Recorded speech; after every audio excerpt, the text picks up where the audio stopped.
आपका स्वागत है स्टडी क्लिक पर और शुरू करते हैं आज का लेक्चर। चलिए अब सर्कुलेटरी सिस्टम के डिसऑर्डर्स देख लेते हैं। पहला, हाई ब्लड प्रेशर, जिसको हाइपरटेंशन भी कहते हैं। ये क्या है इसे देखते हैं। हाइपरटेंशन क्या होता है? जब सिस्टोलिक आर्टेरियल प्रेशर 140 mmHg से ज़्यादा होता है और डायस्टोलिक आर्टेरियल प्रेशर वो 90 mmHg से ज़्यादा होता है, तो ये कंडीशन हाई ब्लड प्रेशर या हाइपरटेंशन कहलाता है। हाइपरटेंशन की कंडीशन में blood pressure normal blood pressure जो 120/80 होता है उससे ज़्यादा होता है, फॉर एग्जांपल 140/90 या हायर। हाइपरटेंशन से क्या प्रॉब्लम होगा? हाइपरटेंशन में cause haemorrhages in different parts of the body. जैसे अगर ऑप्टिक आर्टरीज में हीमोरेज हो जाए तो उससे ब्लाइंडनेस हो सकता है। रीनल आर्टरी मतलब किडनी में हीमोरेज हो जाए तो नेफ्राइटिस हो सकता है। उसी तरह से अगर ब्रेन के आर्टरी में प्रॉब्लम हो जाए तो ब्रेन स्ट्रोक हो सकता है। साथ ही साथ hypertension heart attack, heart failure, इन सब का भी कारण बन सकता है। इसीलिए डॉक्टर लोग सबसे पहले आपका ब्लड प्रेशर चेक करते हैं आप जब मेडिकल चेकअप के लिए जाते हैं। दूसरा कंडीशन क्या है? लो ब्लड प्रेशर, जिसको हाइपोटेंशन भी कहते हैं। ये क्या होता है? जब आपका सिस्टोलिक आर्टेरियल प्रेशर जो है वो 110 mmHg से कम हो और डायस्टोलिक आर्टेरियल प्रेशर वो 70 mmHg से कम हो, तो इस कंडीशन को हाइपोटेंशन या लो ब्लड प्रेशर कहते हैं। हाइपोटेंशन या लो ब्लड प्रेशर क्या कर सकता है? It can cause symptoms like fatigue, dizziness, weakness and blurry vision. Next है कोरोनरी आर्टरी डिजीज, जिसको शॉर्ट में CAD भी कहते हैं। ये क्या होता है? इसमें क्या होता है कि वो ब्लड वेसल्स जो हार्ट मसल को ब्लड सप्लाई करते हैं या न्यूट्रिएंट सप्लाई करते हैं वो अफेक्ट हो जाते हैं। क्या होता है कि इन ब्लड वेसल्स में लिपिड का डिपोजिशन हो जाता है, मेनली कोलेस्ट्रॉल का डिपोजिशन, जिससे क्या होता है कि जो आर्टरीज का ल्यूमेन है वो नैरोअर हो जाता है और ब्लड सर्कुलेशन उतना सही से हार्ट मसल को नहीं हो पाता, जिससे हार्ट अच्छे से परफॉर्म नहीं कर पाता और पेशेंट को मेडिकेशन लेना पड़ता है।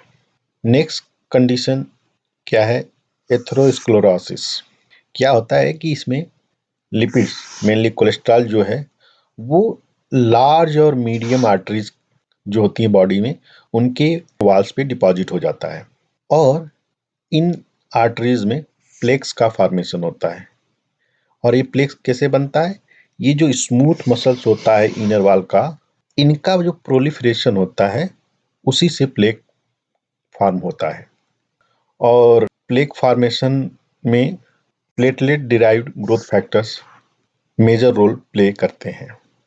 तो कोलेस्ट्रॉल डिपोजिशन और प्लेक फॉर्मेशन की वजह से ल्यूमेन जो होता है वो ब्लॉक हो जाता है, जिससे कि ब्लड सप्लाई अफेक्ट हो जाती है और पेशेंट का इलाज न किया जाए तो वर्स्ट कंडीशन में क्या होगा कि ब्लड सप्लाई स्टॉप हो जाएगा और पेशेंट मर जाएगा। एथेरोस्क्लेरोसिस से रिलेटेड ही एक टर्म है आर्टेरियोस्क्लेरोसिस। इसमें क्या होता है?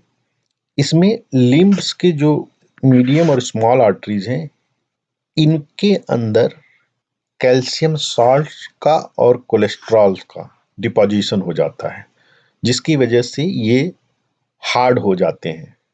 लेकिन इस कंडीशन में प्लेक फॉर्मेशन नहीं होता है। बावजूद इसके जो ये आर्टरीज हैं ये स्टिफ और रिजिड होते हैं। क्यों होते हैं? क्योंकि कैल्शियम साल्ट का डिपोजिशन होता है, मतलब कैल्सिफिकेशन होता है। तो क्या होता है कि दे में गेट रप्चर्ड। नेक्स्ट कंडीशन क्या है? एंजाइना। इसको एंजाइना पेक्टोरिस भी कहते हैं। इसका सिम्टम क्या है? Acute chest pain. और ये एंजाइना कब होता है? जब हार्ट मसल्स को इनफ ऑक्सीजन नहीं मिलता है। और एंजाइना दो वजहों से हो सकता है। पहला कि डिक्रीज कोरोनरी ब्लड फ्लो। दूसरा कंडीशन क्या हो सकता है? मान लीजिए हार्ट मसल्स ज़्यादा ऑक्सीजन कंज्यूम करने लगे और ब्लड सप्लाई उस डिमांड को मीट न कर पाए, तब भी एंजाइना हो सकता है। और ये किस कंडीशन में हो सकता है? जब आपका हार्ट रेट मान लीजिए बढ़ जाए तो ऑक्सीजन कंजम्पशन ज़्यादा होगा और एंजाइना हो सकता है। और एंजाइना मेनली मिडिल एज्ड और एल्डरली मेन एंड वीमेन में कॉमन है। नेक्स्ट है हार्ट फेल्योर। यह क्या होता है? हार्ट फेल्योर का मतलब क्या है कि वह स्टेट जब हार्ट बॉडी की आवश्यकता के अनुसार इनफ पंप न कर सके ब्लड का, तो यह कंडीशन हार्ट फेल्योर कहलाता है। इस कंडीशन को समटाइम कंजेस्टिव हार्ट फेल्योर कहते हैं, क्योंकि लंग्स का कंजेशन एक मेन सिम्टम है हार्ट फेल्योर का। और हार्ट फेल्योर और कार्डियक अरेस्ट दोनों सेम नहीं है। हार्ट फेल्योर वो कंडीशन है कि एनफ ब्लड पंप नहीं कर पा रहा है हार्ट, जिससे कि बॉडी का नीड कंप्लीट हो सके। लेकिन कार्डियक अरेस्ट में क्या होता है कि हार्ट कंप्लीटली स्टॉप कर देता है बीटिंग। और हार्ट अटैक, ये भी इन दोनों शब्दों से, इन दोनों टर्म से डिफरेंट है। हार्ट अटैक में क्या होता है? हार्ट अटैक तब होता है जब हार्ट मसल्स सडनली डैमेज हो जाएं इन एडिक्वेट ब्लड सप्लाई की वजह से। मान लीजिए कोरोनरी वेसल्स हैं, वो किसी तरह से हार्ट मसल्स को सफिशिएंट ब्लड न सप्लाई करें और अचानक हार्ट मसल्स डैमेज हो जाएं, तो यह कंडीशन हार्ट अटैक कहलाता है। और हार्ट ब्लॉक, ये भी टर्म हमने जो ऊपर 3 टर्म डिस्कस किया, heart failure, cardiac arrest and heart attack, इन तीनों से हार्ट ब्लॉक डिफरेंट है। ये क्या है कि जब एवी नोड डैमेज हो जाता है तो जो हार्ट कॉन्ट्रैक्ट करता है, मतलब हार्ट के चैम्बर्स हैं, वेंट्रिकल, वो कॉन्ट्रैक्ट करता है। ये सब कैसे होता है? ये सब एवी नोड की वजह से होता है। तो जब एवी नोड डैमेज हो जाएगा तो क्या होगा कि वेंट्रिकल्स का कॉन्ट्रैक्शन नहीं होगा और यह इवेंट हार्ट ब्लॉक कहलाता है। मतलब एवी नोड से जो सिग्नल चलता है, वेंट्रिकल को पहुंचता है सिग्नल, तभी वेंट्रिकल्स जो हैं वो कॉन्ट्रैक्ट करते हैं। लेकिन एवी नोड जब डैमेज हो जाएगा तो सिग्नल नहीं पहुंचेगा और वेंट्रिकल्स कॉन्ट्रैक्ट नहीं करेंगे, और इस कंडीशन को हार्ट ब्लॉक कहते हैं। नेक्स्ट है हीमोफीलिया। ये तो सेक्स लिंक्ड रिसेसिव डिजीज है। जनरली हम इसको जेनेटिक्स में पढ़ते हैं, लेकिन इसको हम यहाँ पे देख लेते हैं। ये भी ब्लड से रिलेटेड है, सो हम इसको भी यहाँ पे थोड़ा बहुत समझ लेते हैं। हीमोफीलिया ये क्या है? ये सेक्स लिंक्ड रिसेसिव डिजीज है।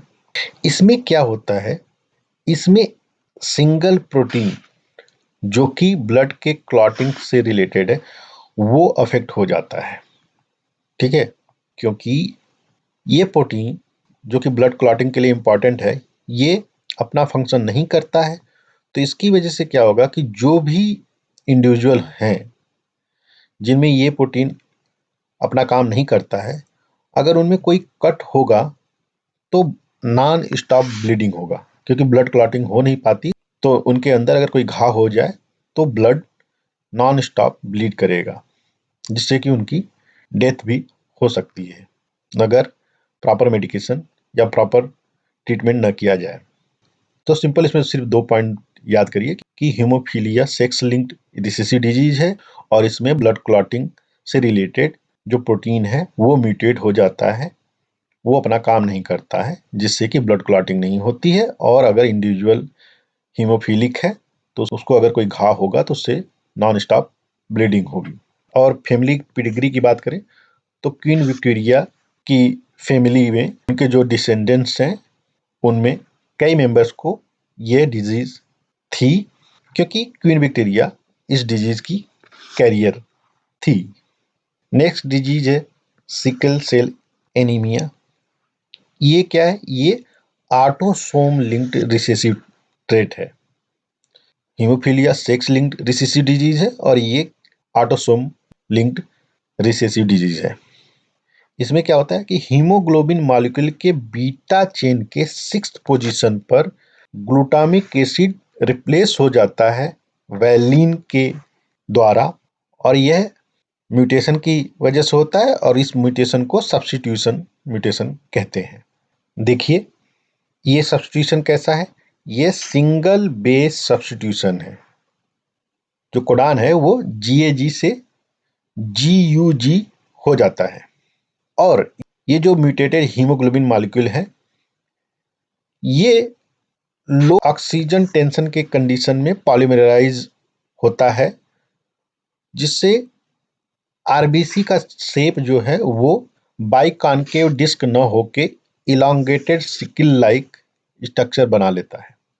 मतलब सिकिल सेल अनीमिया में हीमोग्लोबिन मॉलिक्यूल म्यूटेट हो जाता है, जिसकी वजह से जो आरबीसी का नॉर्मल शेप है बाइकॉन्केव डिस्क, ये न होके इलांगेटेड सिकिल लाइक हो जाता है। देखिए ये वाला, आप ये देखिए नॉर्मल आरबीसी ये कैसा है? बाइकॉन्केव है, और इसमें जो हीमोग्लोबिन है देखिए ये नॉर्मल हीमोग्लोबिन है।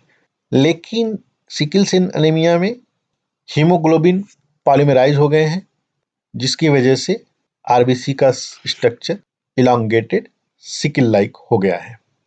और ऐसे सेल्स होते हैं सिकल ब्लड सेल्स, इनका सरफेस एरिया कम हो जाता है, जिससे कि ये लेस ऑक्सीजन कैरी करते हैं और वो अल्टीमेटली एनीमिक बना देते हैं पेशेंट को।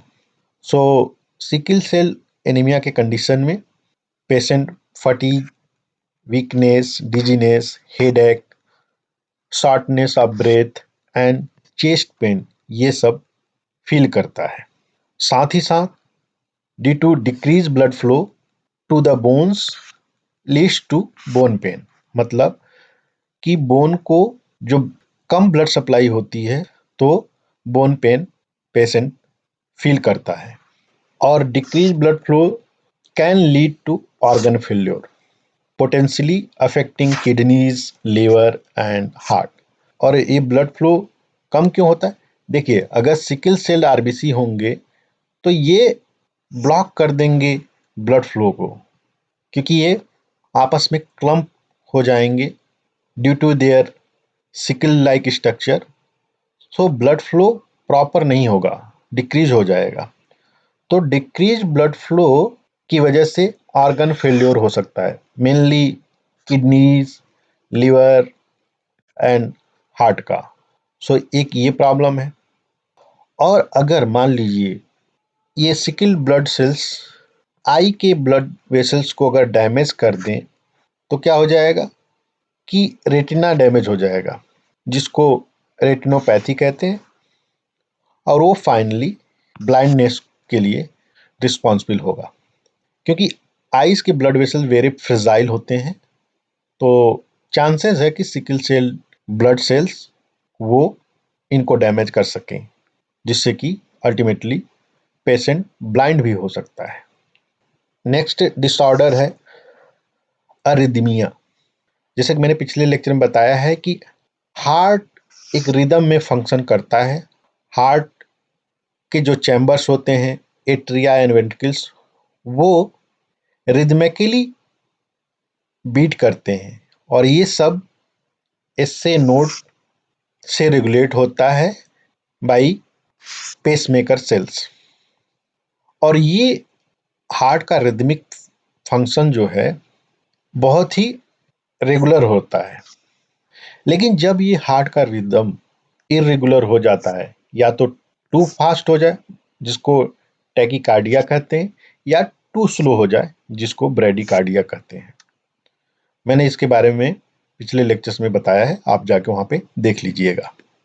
या जब एट्रिया और वेंट्रिकल्स डिफरेंटली बीट करें तो ये सारे कंडीशन अरिदमिया कहलाते हैं। समटाइम्स डिसरिदमिया भी यूज होता है अरिदमिया के लिए। सो दोनों का मतलब सेम है। क्या होता है कि अरिदमिया के पेशेंट जो हैं उनको पाल्पिटेशन और फ्लटरिंग सेंसेशन चेस्ट में महसूस होता है और ये पेशेंट फील करते हैं कि इनका हार्ट जो है टू हार्ड और टू फास्ट बीट कर रहा है। मतलब इनको लगता है कि इनका हार्ट इरेगुलरली बीट कर रहा है या समटाइम इनको लगता है कि इनका हार्ट स्किप कर जा रहा है बीट। और अरिदमिया के सिवियरिटी के बेसिस पे पेशेंट जो हैं दे में एक्सपीरियंस डिस्पीनिया मतलब शॉर्टनेस ऑफ ब्रेथ, सिनकोपी मतलब fainting, fatigue, heart failure symptoms, chest pain और कार्डियक अरेस्ट।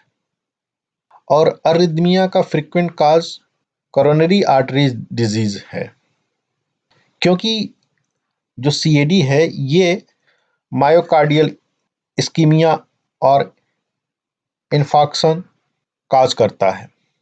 जब हार्ट मसल्स या हार्ट सेल्स को कम ऑक्सीजन मिलता है कोरोनरी आर्टरी डिजीज की वजह से, तो ये जो कार्डियक सेल्स हैं ये डिपोलराइज हो जाते हैं, जिसकी वजह से इम्पल्स फॉर्मेशन और कंडक्शन अल्टर्ड हो जाता है, अफेक्ट हो जाता है, जिसकी वजह से हार्ट का rhythmic contraction and relaxation affect हो जाता है और एरिथमिया कंडीशन हो जाती है।